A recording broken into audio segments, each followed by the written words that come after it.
New tonight, a rare look inside one of the most secretive nations on Earth. Our NBC News team is on the ground inside North Korea. They were granted unprecedented access to a military base that has world leaders on edge. Richard Engel reports. The journey began with a bus ride through Pyongyang, a view of the world's most closed capital. The streets are wide and spotless. There are so few cars, everyone seems to walk.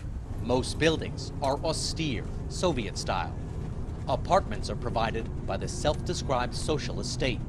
Then we move to a VIP train, accompanied by teams of government minders. One person here. One person in this cabin? Yeah.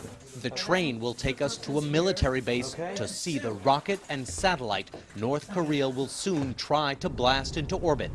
Seldom are outsiders given a chance to see the countryside, where food is scarce.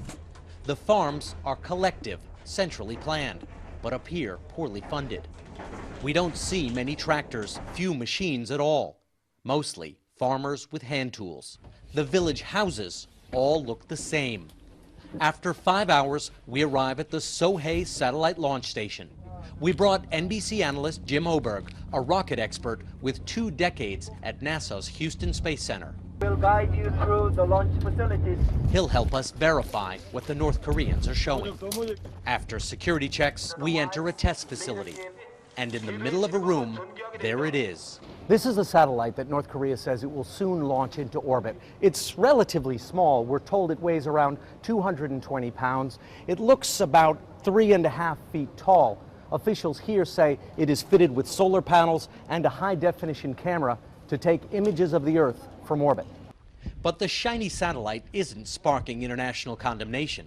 Instead, this is.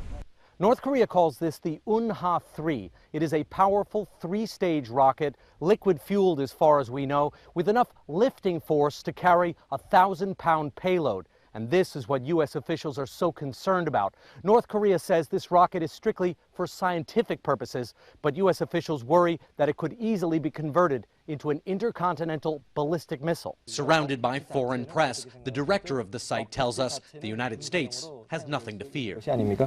No, it cannot be used for military use. If the rocket were a weapon, he says, it would be in a hardened silo.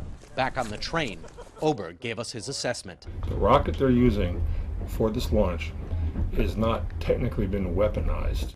If successful, North Korea says the satellite will orbit the Earth for up to 2 years, providing observations.